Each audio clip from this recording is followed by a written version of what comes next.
जिस तरह कि ਅਸੀਂ ਆ ਕੇ ਡੇਰੇ 'ਤੇ ਬੈਠੇ ਹੋਏ ਹਾਂ, ਇੱਥੇ ਬੜੀ ਬੜੀ ਮੁਮਤਾਜ਼ ਸ਼ਖਸੀਅਤ ਬੈਠੀਆਂ ਹੋਈਆਂ ਨੇ।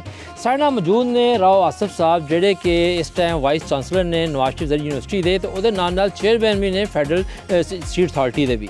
ਤੇ ਰਾਓ ਸਾਹਿਬ, ਇਹ ਦੱਸੋ ਕਿ ਬੜਾ ਸ਼ੋਰ ਮਚਿਆ ਰਿਹਾ ਪਿਛਲੇ 20-25 ਸਾਲ, ਸੁਣਦੇ ਰਹੇ ਅਸੀਂ ਵੀ ਰਿਪੋਰਟਿੰਗ ਕਰਦੇ ਹੋਏ ਕਿ ਜੀ ਸੀਡ 'ਚ ਬੜਾ ਕੰਮ ਖਰਾਬ ਹੈ, ਸੀਡ ਅੱਛਾ ਨਹੀਂ ਆ ਰਿਹਾ, ਕੋਈ ਨया ਸੀਡ ਨਹੀਂ ਬਣ ਰਿਹਾ। ਕੁਛ ਐਸੇ ਵੀ ਤਾਕਤਾਂ ਸਨ ਜਿਹੜੀਆਂ ਕਿ ਚਾਹੁੰਦੀਆਂ ਸਨ ਕਿ ਸਾਡੀ ਇਜਾਰਾਦਾਰੀ ਰਵੇ ਸੀਡ ਦੇ ਉੱਤੇ, ਜਿਹੜੀ ਹੈ ਨਾ ਸਰਕਾਰੀ ਮਹਿਕਮੇ, ਸੂਬਾਈ ਵੀ, ਵਫਾਕੀ ਵੀ। ਇਹ ਸੀਡ ਅਥਾਰਟੀ ਬਣਾਉਣ ਦਾ ਖਿਆਲ ਕਿਸ ਤਰ੍ਹਾਂ ਆਇਆ ਔਰ ਹੁਣ ਤੱਕ ਤੁਸੀਂ ਕੀ ਕੁਛ ਕੀਤਾ? ਕਿਉਂਕਿ ਇੱਕ ਬੜੀ ਲੰਬੀ ਜੰਗ ਲੜੀ ਹੈ ਤੁਸੀਂ, ਜੋ ਮੇਰੇ ਇਤਲਾਤ ਨੇ। Well, thank you very much ਜਨਾਬ, ਬੜੀ ਮਿਹਰਬਾਨੀ ਤੁਹਾਡੀ। ਰਾਣਾ ਸਾਹਿਬ ਦਾ ਵੀ ਬੜਾ ਸ਼ੁਕਰੀਆ ਆਰ ਕੇ ਡੇਰੇ ਦਾ।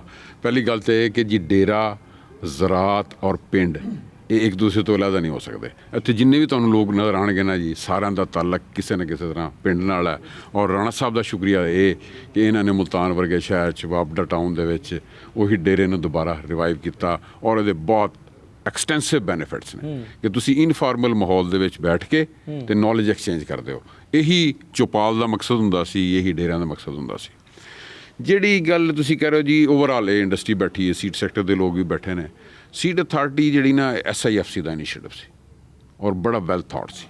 ਇਹਦੇ 'ਚ ਇਹ ਸੀ ਕਿ ਐਮਪਾਵਰ ਕਰੀਏ, ਅਸੀਂ ਡਿਸੀਜਨ ਮੇਕਿੰਗ ਨੂੰ ਡਿਵੋਲਵ ਕਰੀਏ, ਸਹੀ ਸਟੇਕ ਹੋਲਡਰਸ ਦੇ ਨਾਲ ਮਿਲ ਕੇ ਪਬਲਿਕ ਪ੍ਰਾਈਵੇਟ ਸੈਕਟਰ ਦੋਨਾਂ ਦੀ ਸੌਰਟ ਆਫ ਸਟਰੈਂਥ ਨੂੰ ਲਿਵਰੇਜ ਕਰੀਏ ਤੇ ਅਸੀਂ ਆਪਣੇ ਸੀਡ ਸੈਕਟਰ ਨੂੰ ਇੰਪਰੂਵ ਕਰੀਏ। ਤਾਂ ਸੀਡ ਇੱਕ ਬੜਾ ਮੇਜਰ ਸੈਕਟਰ ਹੈ। ਔਰ ਪਾਕਿਸਤਾਨ 'ਚ ਅਗਰ ਦੇਖਿਆ ਜਾਏ ਜ਼ਰਾਤ ਦੇ ਵਿੱਚ, ਅਦਰ ਦੈਨ ਦੀ ਪ੍ਰੋਡਿਊਸ ਜਾਂ ਵੈਲਿਊ ਐਡਡ ਚੀਜ਼ਾਂ, ਸੀਡ ਵੀ ਇੱਕ ਵੈਲਿਊ ਐਡਡ ਚੀਜ਼ ਹੈ ਜਿਹਦਾ ਇੱਕ ਮੇਜਰ ਇੰਪੈਕਟ ਆਉਂਦਾ ਕ੍ਰਾਪ ਪ੍ਰੋਡਕਸ਼ਨ 'ਚ, ਜਿਹਨੂੰ ਕਹਿੰਦੇ 35 ਤੋਂ 37% ਇਹਦਾ ਜਿਹੜਾ ਨਾ ਐਡਵਾਂਟੇਜ ਹੁੰਦਾ, ਮੇਜਰ ਇਨਪੁਟ ਹੈ ਜੀ।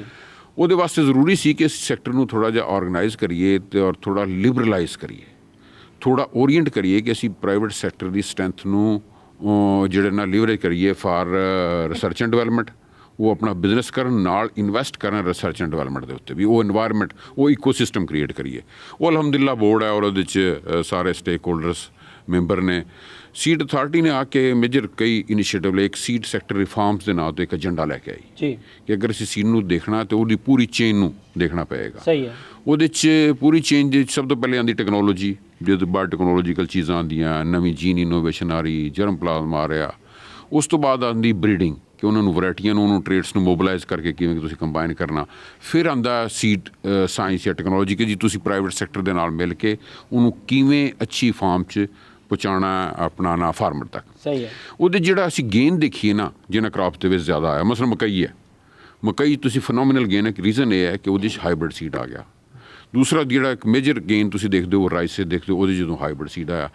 ਹਾਈਬ੍ਰਿਡ ਸੀਡ ਜਦੋਂ ਆਉਂਦਾ ਨਾ, ਉਹਦੇ 'ਚ ਜਿਹੜਾ ਪ੍ਰਾਈਵੇਟ ਸੈਕਟਰ ਹੈ, ਇੱਕ ਤਾਂ ਸੀਡ ਰਿਪਲੇਸਮੈਂਟ ਹੁੰਦੀ ਕਿ ਹਰ ਸਾਲ ਨਵਾਂ ਸੀਡ, ਉਹਦੇ ਸੀਡ ਰਿਪਲੇਸਮੈਂਟ ਦਾ ਇੱਕ ਨਵਾਂ ਸੌਰਟ ਆਫ ਹਰ ਵਾਰੀ ਗੇਨ ਆਉਂਦਾ।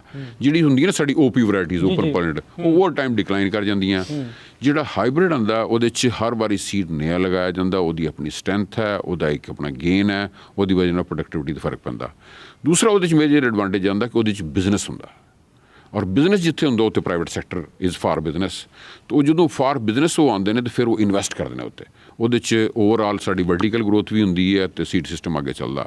ਅਸੀਂ ਜਨਾਬ ਪਾਕਿਸਤਾਨ 'ਚ ਐਡਾ ਆਰਗੇਨਾਈਜ਼ ਨਹੀਂ ਸੀ, ਬੜੇ ਥ੍ਰੈਟ ਸੀ ਇਹਦੇ। ਸੀਡ ਕੰਪਨੀ ਇੱਕ ਡਿਸਆਰਗੇਨਾਈਜ਼ਡ ਸਿਸਟਮ ਚੱਲ ਰਿਹਾ ਸੀ। ਉਹ ਸੁਣਿਆ ਤੁਸੀਂ ਆ ਕੇ ਕੋਈ 700-800 ਸੀਡ ਕੰਪਨੀਆਂ ਦਾ ਘੁਆੜਾ ਹੀ ਮਾਰਿਆ ਤੁਸੀਂ? ਨਹੀਂ, ਕੁਆੜਾ ਇੱਕ ਰੈਗੂਲੇਟ ਕੀਤਾ, ਲੈਟਸ ਸੇ ਦਿਸ ਵੇ, ਕਿ ਅਸੀਂ ਜਿਹੜਾ ਨਾ ਉਹ ਜਿਹੜੀ ਅੱਛੇ ਲੋਕ ਸੀ ਜਿਹੜੇ ਸੀਡ 'ਚ ਇਨਵੈਸਟਮੈਂਟ ਕਰਨ ਦੀ ਸੈਂਸ ਰੱਖਦੇ ਸੀ, ਵੀਨ ਰੱਖਦੇ ਸੀ, ਕਪੈਸਿਟੀ ਰੱਖਦੇ ਸੀ, ਅਸੀਂ ਉਹਨਾਂ ਨੂੰ ਸੈਪਰੇਟ ਕਰ ਲਿਆ ਕਿ ਦੇ ਆਰ ਸੀਡ ਕੰਪਨੀਜ਼। ਤਾਂ ਸੀਡ ਕੰਪਨੀਆਂ ਹੁਣ ਸਾਡੇ ਕੋਲ ਜਿਹੜੀ ਨਾ ਇਸ ਟਾਈਮ ਲੋਕਲ ਉਹ 20 ਸੀਡ ਕੰਪਨੀਆਂ ਰਹਿ ਗਈਆਂ ਜਿਹੜੀ ਆਪਣੀ ਵੈਰਾਈਟੀਆਂ ਬਰੀਡ ਕਰਦੀਆਂ ਪੂਰੇ ਪਾਕਿਸਤਾਨ 'ਚ। ਇਹਨਾਂ 20 ਦੇ ਵਿੱਚੋਂ ਪੰਜਾਬ 'ਚ ਕਿੰਨੀਆਂ ਨੇ? ਪੰਜਾਬ 'ਚ ਤਕਰੀਬਨ 17 16 ਬਾਕੀ ਕੋਈ KP ਦੀਆਂ ਨੇ, ਇੱਕ ਦੀ ਕੋਈ ਸਿੰਧ ਦੀ ਹੈ, ਲੇਕਿਨ ਮੇਨਲੀ ਇਹ ਪੰਜਾਬ ਦੇ ਵਿੱਚ ਹੀ ਉਹ ਆਪਣਾ ਹੋ ਰਿਹਾ। R&D ਵੀ ਅਗਰ ਕੋਈ ਸਟਰੈਂਥ ਐਗਜ਼ਿਸਟ ਕਰਦੀ ਸੀ ਪਬਲਿਕ ਸੈਕਟਰ 'ਚ ਵੀ, ਉਹ ਵੀ ਪੰਜਾਬ ਵਿੱਚ ਜ਼ਿਆਦਾ ਸੀ, ਕਿਉਂਕਿ ਮੇਨ ਸੂਬਾ ਜਿਹੜਾ ਜਿਹਦੇ 'ਚ ਜ਼ਰਾਤ ਹੁੰਦੀ ਪਈ ਉਹ ਤਾਂ ਹੈ ਹੀ ਪੰਜਾਬ ਹੈ। ਅੱਛਾ, ਉਹਦੇ 'ਚ ਨਾ ਇਹਨਾਂ ਨੂੰ ਅਸੀਂ ਸਟਰੈਂਥਨ ਕੀਤਾ, ਇਹਨਾਂ ਨੂੰ ਮਜ਼ੀਦ ਫੈਸਿਲਿਟੀ, ਇਹਨਾਂ ਨੂੰ ਅਸੀਂ ਕਹਿੰਦੇ ਦੇ ਆਰ ਆਵਰ ਪ੍ਰਾਇਰਟੀ ਕਲਾਇੰਟਸ, ਕਿ ਇਹਨਾਂ 'ਤੇ ਇਨਵੈਸਟ ਅਸੀਂ ਕਰਾਂਗੇ, ਇਹਨੂੰ ਥੋੜ੍ਹਾ ਫੈਸਿਲਿਟੇਟ ਕਰਾਂਗੇ। ਤਾਂ ਓਵਰਆਲ ਪਹਿਲੀ ਦਫਾ ਮੈਂ ਕਿਸੇ ਸਰਕਾਰੀ ਬੰਦੇ ਦੇ ਕੋਲੋਂ ਇਹ ਅੱਛਾ ਵਾਲਾ ਜੁਮਲਾ ਸੀ ਲਿਆ ਕਿ they are our client, priority client. ਹਾਂਜੀ ਹਾਂਜੀ। ਨਹੀਂ ਤਾਂ ਹਮੇਸ਼ਾ ਬਿਊਰੋਕ੍ਰੇਸੀ ਜਿਹੜੀ ਹੈ ਉਹ ਇੰਡਸਟਰੀ ਨੂੰ ਜਾਂ ਕਿਸਾਨ ਨੂੰ ਜਿਹੜਾ ਹੈ ਨਾ ਉਹ ਹੋਰ ਹੀ ਨਜ਼ਰ ਨਾਲ ਵੇਖਦੀ ਹੈ। ਨਹੀਂ, ਇਹ ਜ਼ਰੂਰੀ ਹੈ।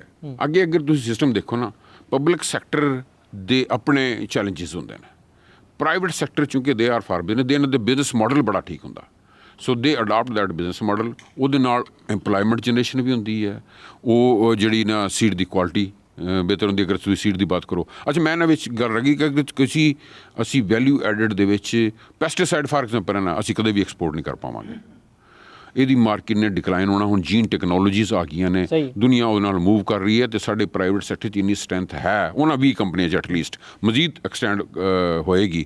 ਲੇਕਿਨ ਇਹ ਉਸ ਟੈਕਨੋਲੋਜੀ ਨੂੰ ਲਿਆ ਕੇ ਮੋਬਿਲਾਈਜ਼ ਕਰਕੇ ਉਹਨੂੰ ਉਹਦੀ ਐਡਵਾਂਸਮੈਂਟ ਨੂੰ ਗੇਨ ਦੇ ਵਿੱਚ ਕਨਵਰਟ ਕਰ ਸਕਦੇ ਨੇ।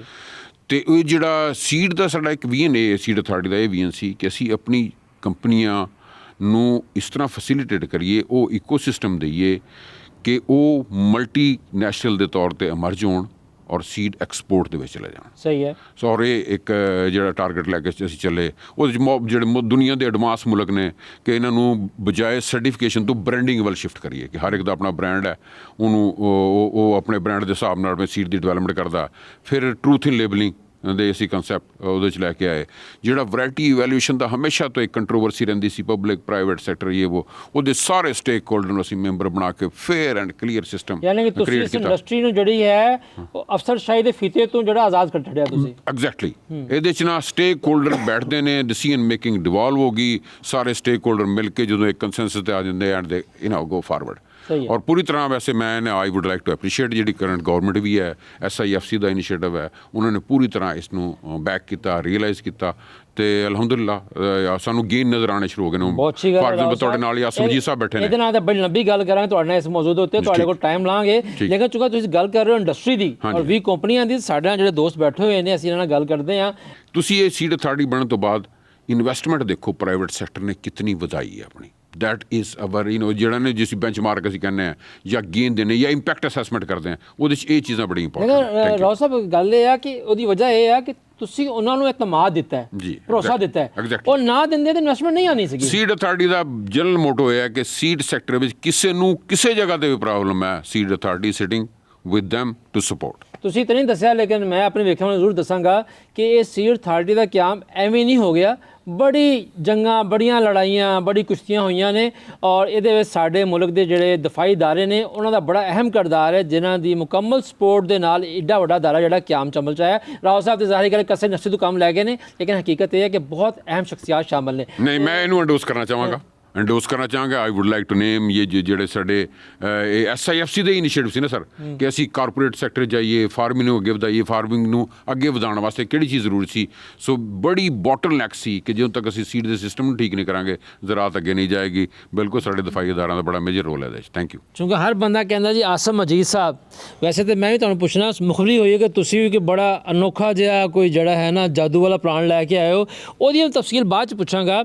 ਲੇਕਿਨ RK ਡੇਰੇ ਦੇ ਮੇਜ਼ਬਾਨ ਜਿਹੜੇ ਹੈ ਨੇ ਉਹਨਾਂ ਨੇ ਉਸ ਤਰ੍ਹਾਂ ਤਾਰਫ ਨਹੀਂ ਕਰਾਇਆ ਆਪਣਾ, ਤੇ ਮੈਂ ਚਾਹਾਂਗਾ ਇੰਡਸਟਰੀ ਦੀ ਗੱਲ ਕਰਨ ਤੋਂ ਪਹਿਲੇ ਤੁਸੀਂ RK ਡੇਰੇ ਦੀ ਔਰ ਮੇਜ਼ਬਾਨ ਦੀ ਤਾਰੀਫ ਪੂਰੀ ਕਰ ਦਿਓ।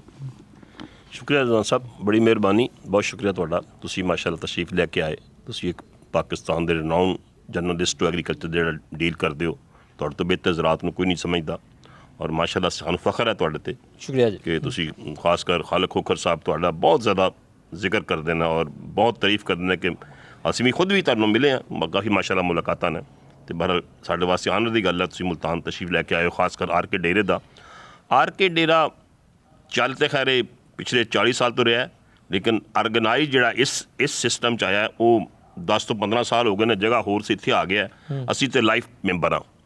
ਅਸੀਂ ਇਹਦੇ ਮਤਲਬ ਇਹ ਕਿ ਵੀ ਲਾਈਫ ਮੈਂਬਰ ਹਾਂ, ਕਿ ਪੁਰਾਣੇ ਜਦੋਂ ਜਿਹੜੇ ਪਾਇਨੀਅਰ 'ਚੋਂ ਅਸੀਂ ਇਸ ਸ਼ਾਮਲ ਹਾਂ ਇਸ RK ਡੇਰੇ ਦੇ ਜੀ। ਔਰ ਰਾਣਾ ਖਲੀਲ ਸਾਹਿਬ ਪਹਿਲੇ ਵੀ ਸ਼ੁਰੂ ਤੋਂ ਹੀ ਫਾਨੇਵਾਲ ਸਨ, ਉੱਥੇ ਵੀ ਇਹਨਾਂ ਦਾ ਇਹੋ ਸਿਸਟਮ ਸੀ। ਮੁਲਤਾਨ 'ਚ ਵੀ ਆ ਕੇ ਮਾਸ਼ਾਅੱਲਾ ਯਾਰਾਂ ਦੇ ਯਾਰ ਨੇ, ਬਰਦਾਸ਼ਤ ਬੜੀ ਹੈ ਇਹਨਾਂ 'ਚ, ਬਹੁਤ ਘੱਟ ਲੋਕਾਂ ਜਿੰਨੀ ਬਰਦਾਸ਼ਤ ਹੁੰਦੀ ਹੈ। ਇਹ ਡੇਰਾ ਚੱਲਦਾ ਹੀ ਇਹਨਾਂ ਦੀ ਵਜ੍ਹਾ ਨਾਲ ਪਿਆ ਹੈ, ਬਾਕੀ ਸਾਰੀਆਂ ਗੱਲਾਂ ਨੇ ਕਿ ਜਿੰਨਾ ਇਹ ਬਰਦਾਸ਼ਤ ਕਰਦੇ ਨੇ। ਹਰ ਤਰ੍ਹਾਂ ਦਾ ਬੰਦਾ ਆਉਂਦਾ, ਹਰ ਤਰ੍ਹਾਂ ਦੀ ਗੁਫ਼ਤਗੂ ਕਰਦਾ ਹੈ, ਲੇਕਿਨ ਉਹਨੂੰ ਇਹ ਮਹਿਸੂਸ ਨਹੀਂ ਕਰਦੇ ਔਰ ਰਿਸਪੈਕਟ ਦਿੰਦੇ ਨੇ। ਸਹੀ ਮਤਲਬ ਅਮਜਦ ਸਾਹਿਬ ਮਾਸ਼ਾਅੱਲਾ ਸਾਡੇ ਮਤਲਬ ਇਹ ਕਿ ਜਿਹੜਾ ਨਾ ਜੀ ਐਨਾਲੀਟੀਕਲ ਪਰਸਨੈਲਿਟੀ ਹੈ, ਕਿ ਚੀਜ਼ਾਂ ਨੂੰ ਬੜਾ ਐਨਾਲੀਟੀਕਲੀ ਨਾ ਐਵੈਲੂਏਟ ਕਰਦੇ ਨੇ, ਅਤੇ ਔਰ ਉਹ ਮਤਲਬ ਇਹ ਕਿ ਕੋਈ ਵੀ ਗੱਲ ਕਰਦਾ ਉਹਨੂੰ ਪੂਰੀ ਨਾ ਉਹਦੀ ਤਹਿ ਤੋਂ ਜਾ ਕੇ ਉਹਨੂੰ ਫਿਰ ਕਰਦੇ ਨੇ। ਉਹਨਾਂ ਦੀਆਂ ਗੱਲਾਂ ਵੀ ਸਾਰੇ ਮਤਲਬ ਇੱਕ ਉਹ ਵੀ ਇੱਕ ਲਾਈਫ ਮੈਂਬਰ ਨੇ, ਔਰ ਬੜਾ ਉਹਨਾਂ ਦਾ ਰੋਲ ਹੈ ਇਹਨਾਂ ਤੇ। ਸਭ ਦੋਸਤ ਜਿਹੜੇ ਬੈਠੇ ਨੇ ਸਾਰੇ ਹੀ ਮਤਲਬ ਅਰਸ਼ ਲਤੀਫ ਹੈ, ਰਜ਼ਾਕ ਹੈ, ਸਾਰੇ ਹੀ ਮਤਲਬ ਰਾਣਾ ਖਾਲਿਦ ਬਿੱਲਾ ਸਾਹਿਬ ਨੇ, ਸਲੀਮ ਨਾਸਰ ਸਾਹਿਬ ਨੇ, ਸਾਰੇ ਲੋਕ ਦੋਸਤ ਨੇ। ਮਤਲਬ ਇੱਕ ਬੜਾ ਇਹਨਾਂ ਦਾ ਇੱਕ ਸਿਸਟਮ ਹੈ। ਅੱਲਾਹ ਤਾਲਾ ਤੁਹਾਡਾ ਅਸੀਂ ਡੇਰਾ ਇਹਨਾਂ ਆਬਾਦ ਨੂੰ ਰੱਖੇ। ਅਸੀਂ ਓਲਡ 'ਚ ਗੱਲ ਕੀਤੀ ਹੈ ਨਾ, ਇੱਥੇ ਹੈ ਹੀ ਬੇਸ ਸਾਰੀ ਹੈ ਜ਼ਰਾਤ ਦੀ। ਸਹੀ, ਇਹ ਸਿਸਟਮ ਹੈ ਨਾ ਚੱਲਦਾ ਹੀ ਉੱਥੋਂ ਪਿਆ ਹੈ। ਇਹ ਕੋਈ ਬਾਕੀ ਚੀਜ਼ਾਂ ਪੋਲੀਟਿਕਸ ਹੋ ਗਿਆ, ਬਾਕੀ ਚੀਜ਼ਾਂ ਹੋ ਗਈਆਂ, ਲੇਕਿਨ ਇਹ 99% ਲੋਕ ਜਿਹੜੇ ਨਾ ਜੀ ਐਗਰੀਕਲਚਰ ਰਿਲੇਟਡ ਨੇ, ਸਹੀ, ਜਾਂ ਜ਼ਿਮੀਦਾਰ ਹੈ, ਜਾਂ ਬਿਜ਼ਨਸ ਨਾਲ ਹੈ, ਜਾਂ ਅਕੈਡਮੀ ਦੀ ਗੱਲ ਕਰਤੀ ਹੈ ਡਾਕਟਰ ਸਾਹਿਬ ਜਿਵੇਂ, ਇਹ ਲੋਕ ਸਾਰੇ ਹੀ। ਔਰ ਇਹਦਾ ਅਸੀਂ ਇੱਕ ਤਾਂ ਹੈ ਨਾ ਗੱਪਸ਼ਪ, ਇੱਕ ਲਰਨਿੰਗ ਬੜੀ ਹੈ। ਸਹੀ ਹੈ, ਯਕੀਨ ਕਰੋ ਇੱਥੇ ਬੜੀ ਲਰਨਿੰਗ ਹੁੰਦੀ ਹੈ।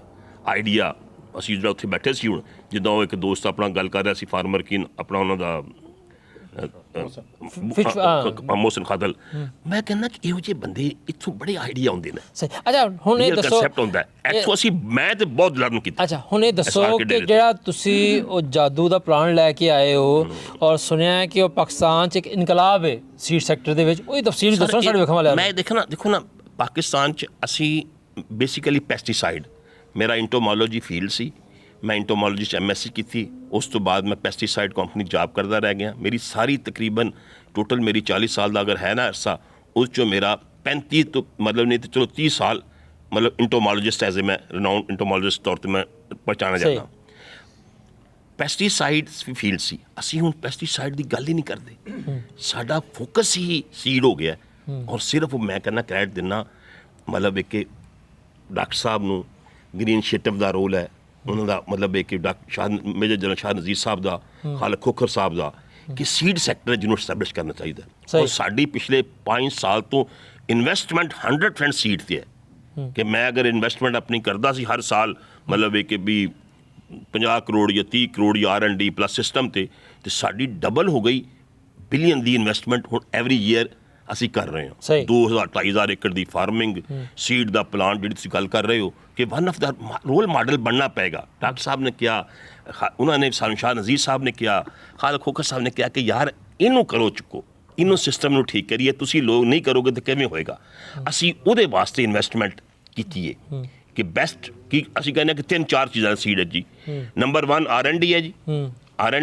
R&D ਠੀਕ ਹੋਣੀ ਚਾਹੀਦੀ ਹੈ ਸਿਸਟਮ। R&D ਦਾ ਬੇਸ ਸਿਸਟਮ ਠੀਕ ਹੋਵੇ ਕਿ ਪੂਰੇ ਪਾਕਿਸਤਾਨ ਵਿੱਚ, ਉਸ ਤੋਂ ਬਾਅਦ ਸੀਡ ਸਿਸਟਮ ਠੀਕ ਹੋਵੇ।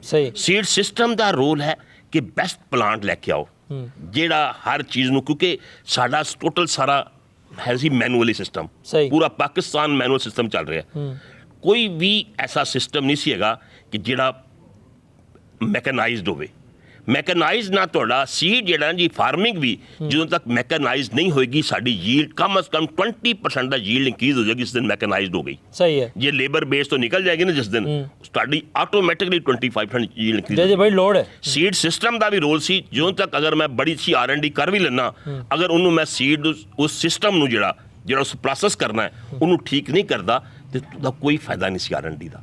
ਸੀਡ ਸਿਸਟਮ ਨਾਲ ਕਮ ਅਜ਼ ਕਮ 10 to 25% ਪਿਓਰਿਟੀ ਔਰ ਖਾਸ ਕਰ ਜਿਹੜਾ ਵਿਗਰ ਉਹਦੀ ਮਤਲਬ ਸਟਰੈਂਥ ਔਰ ਉਸ ਤੋਂ ਬਾਅਦ ਜਿਹੜੀ ਅਡਾਪਟੇਬਿਲਿਟੀ ਹੈ ਉਹ ਆਉਂਦੀ ਉਹਦੇ ਨਾਲ ਹੈ। ਸਹੀ ਹੈ। ਉਹ ਨਹੀਂ ਸੀ ਹੋ ਰਹੀ। ਸਾਡੇ ਜਿਹੜੇ ਸਿਸਟਮ ਲੋਕਲ ਵੇ ਪਲਾਂਟ ਸੀ 90-100% ਹੀ ਸਾਰੇ ਲੋਕਲ ਸਾਰੇ ਬਣੇ।